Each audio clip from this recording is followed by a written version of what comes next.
120 questions total उसने answer किए हैं, कुछ सही है कुछ गलत है, और 90 मार्क्स मिले हैं उसको। ठीक है, तो अब यहाँ पर आप देखो तो दो बेसिस पे क्वेश्चन बन सकती है। एक तो आपकी नंबर ऑफ क्वेश्चंस के बेसिस पर कितने सही है कितने गलत है। अभी मान लेते हैं हमारे जो सही क्वेश्चंस हैं वो ए है और जो रॉन्ग क्वेश्चंस हैं वो बी है। इसका शॉर्टकट भी देखेंगे कि हम इसको बिना किसी मेहनत के कैसे आंसर कर सकते हैं, ऑप्शंस की हेल्प ली जा सकती है क्या। तो टोटल 120 क्वेश्चन के उसने आंसर किए हैं। तो हमने पहली इक्वेशन यहाँ पर सेट की a plus b is equal to 120। अब जो सही क्वेश्चंस हैं वो ए हैं और जो रॉन्ग क्वेश्चंस हैं वो बी है। तो यहाँ पर अगर आप 10 क्वेश्चंस करेक्ट करते तो आपको 10 मार्क्स मिलेंगे, आप 20 क्वेश्चंस करेक्ट करते तो 20 मार्क्स मिलेंगे। जितने भी क्वेश्चन आपने करेक्ट किए उतने आपको मार्क्स मिलने वाले हैं, क्योंकि ईच करेक्ट आंसर का जो मार्क आपको मिलेगा वो 1 मार्क है। तो अगर आपने एक क्वेश्चन सही आंसर किए हैं तो आपको जो नंबर यहाँ पर मिल रहा होगा वो a इंटू 1 यानी कि a ही होगा। अब आपके जितने भी क्वेश्चंस गलत हैं उन पर 1/4 की नेगेटिव मार्किंग यहां पर लग रही है। मतलब अगर आप एक क्वेश्चन गलत देते हो तो आपको 1/4 मार्क आपका कट हो जाएगा। दो क्वेश्चंस आप गलत करते हो तो 2 इंटू 1/4 आपका कट हो जाएगा। 3 क्वेश्चंस आप गलत आंसर करते हो तो 3 इंटू 1/4 आपका रॉन्ग हो जाएगा, मतलब माइनस हो जाएगा। और 4 क्वेश्चंस आप गलत करते हो तो 4 इंटू 1/4 यानी कि 1 मार्क आपका डिडक्ट हो जाएगा। तो जो स्कोर हम नेगेटिव स्कोर यहाँ पर फाइंड करना चाह रहे हैं कि जो नंबर ऑफ क्वेश्चंस रॉन्ग हुए उनकी वजह से हमारी नेगेटिव मार्किंग कितने मार्क्स की होगी। तो उसके लिए हम समझ सकते हैं कि जितने भी हमारे क्वेश्चंस गलत हैं उनको 1/4 से मल्टीप्लाई करके हम लोग जितने मार्क्स नेगेटिव मार्किंग के यहाँ पर लगे होंगे उनको फाइंड कर सकते हैं।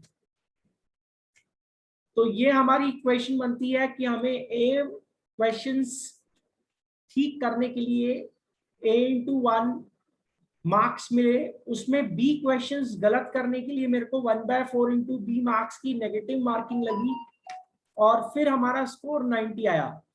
सो दिस इज हाउ हमने दो इक्वेशंस यहाँ पर सेट की हैं। अब इसको मैं सिंप्लीफाई भी कर लेता हूँ।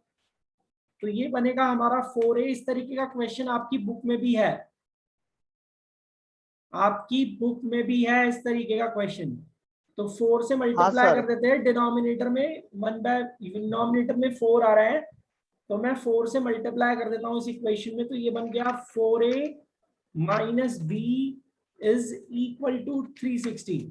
तो हमारी दो इक्वेशंस यहाँ पर जनरेट हो रही हैं।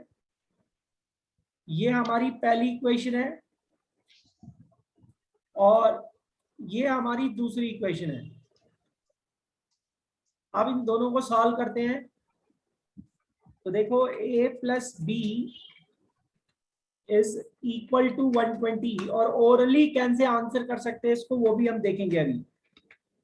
4a minus b is equal to 90। अब देखो b का कॉफिशिएंट सेम हो रहा है और b का साइन अपोजिट है, मैं दोनों को ऐड कर देता हूं। तो ये बन तो यहाँ पर जाएगा 360 होगा 5a, 90 की जगह। ये बन जाएगा 5a और यहां पर बन जाएगा 480। तो a का वैल्यू हमारा आता है 480 अपॉन 5 यानी कि 96। तो उसके 96 क्वेश्चंस करेक्ट है।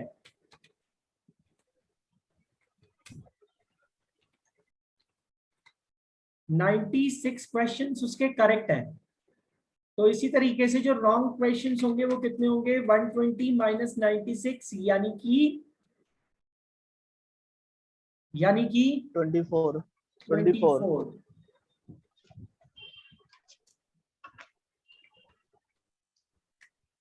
ठीक है, तो इस तरीके से हम निकाल सकते हैं। तो यहाँ पर हमें डेफिनेट सी बात है कि ऑप्शंस भी दिए होंगे, डेफिनेट सी बात है कि यहाँ पर ऑप्शंस भी होंगे हमारे, तो उनका भी यहाँ हम यूज कर सकते हैं। कैसे करना है यूज, वही हमने यहाँ पर सीखना है कि हम शॉर्टकट कैसे अप्लाई कर सकते हैं, अपने ऑप्शंस का इस्तेमाल हम कैसे कर सकते हैं, यही हमने सीखना है। इधर आप देख रहे हो राइट हैंड साइड में जो मैंने यहाँ किया है तो प्रॉपर तरीका है। अब डेफिनेट सी बात है कि ये तो हमारा प्रॉपर तरीका था, हमने करेक्ट क्वेश्चन और रॉन्ग क्वेश्चन फाइंड कर लिए, लेकिन इतना काम करने के बाद हमें अपना आंसर मिलेगा नहीं मिलेगा इसकी भी दिक्कत है, क्योंकि हर क्वेश्चन इंडिपेंडेंट है, हर क्वेश्चन में डेटा अलग है, हर क्वेश्चन को वो अलग तरीके से डील कर रहा है। तो क्या मैं इक्वेशन ही बनाता रह जाऊंगा, ये मुझे सोचना पड़ेगा यहाँ पर। तो इस हिसाब से अगर आप देखें तो पहले वाले में ये कहता है कि अगर उसके जितने भी क्वेश्चंस उसने गेस मार के किया है, अगर वो उसके गलत हो जाए तो उसके कितने आंसर्स करेक्ट होंगे। तो अब आप यहां पर देख सकते हो कि उसने 120 आंसर्स दिए थे, जिसमें से हमारा इन दोनों इक्वेशंस को सॉल्व करने के बाद ये समझ में आ रहा है कि 96 करेक्ट है और 24 आंसर्स का उसने रॉन्ग आंसर दिया होगा, 24 क्वेश्चंस का उसने रॉन्ग आंसर दिया होगा। तो इस हिसाब से हमारे यहाँ पर ऑप्शन रहते ही डेफिनेट सी बात है, सपोज ऑप्शन भी दिए होते हैं यहाँ पे 100, 98, 96, कितने क्वेश्चंस करेक्ट हैं। अब बच्चा यहाँ पर ये भी पूछ सकता है कि सर इसका क्या रेलेवेंस हुआ कि उसने जितने भी क्वेश्चन गैस किए हैं वो सारे गलत हो गए। ये बच्चे को नॉर्मली समझ नहीं आता कि यहाँ बात क्या हो रही है, तो मैं आपको क्लियर कर दूं कि जितने भी क्वेश्चंस उसने गलत, जितने भी क्वेश्चन उसने रॉन्ग मतलब गैस किए हैं वो सारे के सारे गलत हो गए हैं। इसका रेलेवेंस ये है कि उसका जितने भी गेस वाले क्वेश्चन थे वो सारे के सारे गलत हैं, मतलब सब पर नेगेटिव लगी है, किसी भी गेस पे उसको +1 नहीं मिला होगा, अदरवाइज फिर इक्वेशन अलग तरीके से यहाँ पर डील होती। तो इस तरीके से ऑप्शन भी दिए होंगे यहाँ पर और हम अपना 96 लगा सकते हैं यहाँ, लेकिन इतनी मेहनत करनी पड़ रही है तो आप ऑप्शंस के थ्रू भी जा सकते हो। देखो कैसे जाना है। डेफिनेट सी बात है कि अगर उसका 90 स्कोर आया है तो 90 स्कोर पर उसके नंबर ऑफ क्वेश्चंस 90 से तो ज्यादा ही होनी चाहिए, तो हम या तो 100 को चेक करें या 98 को या 96 को। अब अगर मैं ये मान लूं कि उसके 96 के 96 क्वेश्चंस करेक्ट है तो उसको 96 मार्क्स मिले होंगे। अब उसके 24 क्वेश्चंस रॉन्ग है, ऑप्शंस के थ्रू चेक कर रहा हूं, मुझे पता नहीं कि 96 मेरा सही आंसर है या नहीं, तो मैं चॉइसेस से चेक कर रहा हूं, ऑप्शन से चेक कर रहा हूं। इससे क्या होगा, मुझे इक्वेशन बनाने की जरूरत नहीं पड़ेगी, हम ऐसे ही आंसर कर सकते हैं। तो अगर मेरे 24 क्वेश्चंस गलत है तो इस पर 14 का नेगेटिव मार्किंग लगाने के बाद -6 होना चाहिए, यहाँ पर नेगेटिव मार्किंग जो उसकी हुई है वो -6 होनी चाहिए। तो इस हिसाब से आप देख सकते हो कि 96 उसको मार्क्स मिले करेक्ट आंसर के और -6 उसको मिला है रॉन्ग आंसर्स का। तो इस हिसाब से आपका 96 यहाँ पर बन रहा है। समझ में आ रही है बात। इसका मतलब 96 वाला ऑप्शन आपका करेक्ट हो जाएगा। आप चाहो तो दूसरे ऑप्शन को चेक करके भी देख सकते हो, क्योंकि हमें तो नहीं पता था करेक्ट आंसर क्या है। सपोज मैं 100 को चेक करता तो 100 इंटू 1 मेरे को 100 मिलता। अब उसके 20 क्वेश्चंस गलत होते तो 20 पर 1/4 की नेगेटिव मार्किंग अगर लगाऊंगा तो -5 होगा यहाँ पर। समझ में आ रहा है। तो इस हिसाब से उसका हाँ स्कोर क्या सर। बनता, 100 -5 यानी कि 95 बनता। पर क्वेश्चन में उसका स्कोर कितना है, 90। तो इसका मतलब 100 मेरा करेक्ट ऑप्शन नहीं है। सो दिस इज हाउ हम बिना इक्वेशन को बनाए अपने आंसर को फाइंड कर सकते हैं। तो ये शॉर्टकट है जो आपको ये चीजें सीखनी पड़ेंगी, क्योंकि ये आपको स्कूल में नहीं सिखाया जाएगा। अब ये कह रहा है कितने क्वेश्चन का उसने गेस लगाया है, तो हमें पता है वो 24 है, लेकिन इसी तरीके से ऑप्शन दे रखे होंगे वहां पे 22, 24, 20, और 26, इस तरीके से उसने ऑप्शंस दिए होंगे। तो जब हम ऊपर वाले क्वेश्चन को देख के कह रहे हैं कि भाई हमारा 96 क्वेश्चन हमारे करेक्टली आंसर हुए हैं, तो जिसने गेस लगाया होगा 24 क्वेश्चंस पे लगाया, तो कि जितनों पे गेस लगाया सारे के सारे गलत हो गए। और इसको भी चाहे तो हम ऑप्शन से चेक कर सकते हैं।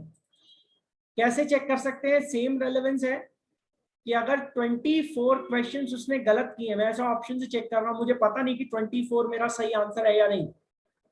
तो अगर 24 क्वेश्चंस उसने गलत किए हैं तो 24 पर 1/4 की नेगेटिव लगेगी और -6 मार्क्स उसको नेगेटिव मार्क्स मिलेंगे। और 24 क्वेश्चंस अगर उसने गेस लगाया है वो सारे के सारे गलत है, तो इसका मतलब 96 उसके सही होंगे और 96 पे 1 के हिसाब से उसको 96 मार्क्स मिलेंगे प्लस में। तो यहां से एडजस्टमेंट करने के बाद आप देख सकते हो कि 96 माइनस 6 90 का स्कोर आ रहा है और क्वेश्चन में भी 90 का स्कोर दे रखा है। इसका मतलब ये हुआ कि मेरा सही ऑप्शन 24 है। उम्मीद करता हूं आप समझ गए होंगे। क्लियर हो रहा है?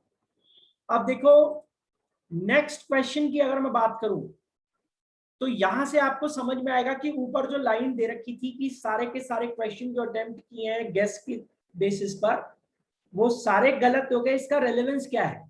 हो सकता है कि गेस में भी कुछ क्वेश्चंस उसके सही हो गए हों, इसलिए इसलिए वो डेटा हमारे पास होना जरूरी है कि गेसेस से कितने क्वेश्चन उसने सही किए हैं। आप देखो ये कह रहा है if answer to all questions he attempted by guessing were wrong and answered 80 correctly, then how many marks he got? अगर जितने भी क्वेश्चंस उसने गलत किए मतलब गेस किए हैं वो सारे के सारे गलत हो जाए और वो सिर्फ 80 क्वेश्चंस का ही करेक्ट आंसर दे पाया, इसका मतलब ये कि जो गेस किया वो तो सारा गलत है ही, पर जिसका आंसर उसको आता था उसमें से भी कुछ गलत हो गया है। समझ पा रहे हैं? तो आप यहां से देख सकते हो कि 80 क्वेश्चन सही होने पर उसको 80 इंटू 180 मार्क्स मिलेंगे। बाकी के उसके 40 क्वेश्चंस गलत हो गए। यहाँ पर 40 क्वेश्चंस गलत होने की वजह से 1/4 का नेगेटिव लगाओगे तो -10 मार्क्स यहाँ पर नेगेटिवली उसको मिलेंगे। तो इसका स्कोर क्या होगा? 80 माइनस 10 यानी कि 70। तो इस तरीके से हम लोग इसको फाइंड कर सकते हैं। बड़ा सिंपल है, इसमें कोई ऐसा डिफिकल्ट काम नहीं है जो हम लोग कर नहीं सकते। ठीक है ना? ऐसा कुछ भी डिफिकल्ट नहीं है यहाँ पर, बहुत आसानी से समझ सकते हो। अब सर ये कह रहा है answer to all questions he attempted by guessing were wrong, then how many questions answered correctly he must answer correctly to score 95 marks. अब ये क्वेश्चन थोड़ा अलग तरीके से हो गया। अब आप चाहो तो इसे इक्वेशंस के फॉर्मेट में भी ले जा सकते हो। अब उसने कहा है कि जितने भी क्वेश्चन उसने गैसिंग से अटेम्प्ट किए हैं वो सारे गलत हो गए, लेकिन उसका स्कोर जो है वो 95 मार्क्स आया। तो क्या होगा सर? हालांकि जब हमने ऊपर ऑप्शंस को चेक किया, अगर आप समझदार हैं तो यहां देखो हमने ऊपर ऑप्शन से चेक किया इसको, तो हमारा स्कोर यहाँ पे 95 आ रहा है। अगर उसके 100 क्वेश्चंस करेक्ट हैं और 5 और 20 क्वेश्चन उसके गलत हो गए। समझ में आ रहा है मैं क्या कह रहा हूं? हाँ सर। नहीं मतलब इसका इतना टेंशन नहीं लेनी है। आप ये समझ लो कि कुछ क्वेश्चन सही है कुछ क्वेश्चन गलत है, टोटल 120 का अटेम्प्ट है। अब ये गैस वैस खाली बकवास, इसमें कोई इसका कोई जो है स्पेशल यहाँ पर डेटा को इन्फ्लुएंस करने वाला कोई लॉजिक नहीं है। तो आप ऐसे समझ लो कि 120 क्वेश्चंस पे उसका स्कोर 95 आया है। अब इसमें से कुछ सही होंगे कुछ गलत होंगे, तो आप यहाँ ऑप्शंस के थ्रू भी जा सकते हो और आप चाहो तो यहाँ पर इक्वेशन भी बना सकते हो। अगर इक्वेशन के थ्रू जाओगे तो a प्लस बी आप यहां रखोगे 120 और a प्लस b/4 आप रखोगे 95। a माइनस बी बाय 4, जो नेगेटिव मार्किंग लगेगी बी क्वेश्चंस गलत करने पर। तो इस तरीके से दोनों इक्वेशन को सॉल्व करके आप अपना काम चला सकते हो, लेकिन इक्वेशन फिर से आपको सॉल्व करनी पड़ेगी, आप फंस जाओगे। सॉल्व करोगे इसको तो a का वैल्यू 100 आएगा और b का वैल्यू 20 आएगा। अब ऐसे आप फंस जाओगे, तो इसमें हम ऑप्शंस की हेल्प लेते हैं। अब डेफिनेट सी बात है कि कोई एक ना एक ऑप्शन ही करेक्ट होगा ना, सारे तो करेक्ट हो नहीं सकते। तो अब जरा अगर आप 100 को चेक करें तो देखो ऊपर हमने 100 को चेक कर रखा है यहाँ पर कि अगर 100 क्वेश्चन, अभी इसमें एक ऑप्शन 100 भी होगा ना भाई, हमें पता है हमारा सही आंसर 100 है। यही तो पूछ रहा है कितने क्वेश्चन उसने करेक्टली आंसर किए होंगे, तो हमें यहाँ पता चल रहा है 100 क्वेश्चंस करेक्टली आंसर किए होंगे, 20 रॉन्ग होंगे, तो स्कोर 95 आ जाएगा। अब यहाँ पर ऑप्शन में कहीं 100 भी होगा, कुछ और 96 भी दे रखा होगा, कुछ और 104 भी दे रखा होगा, कुछ और 98 भी दे रखा होगा।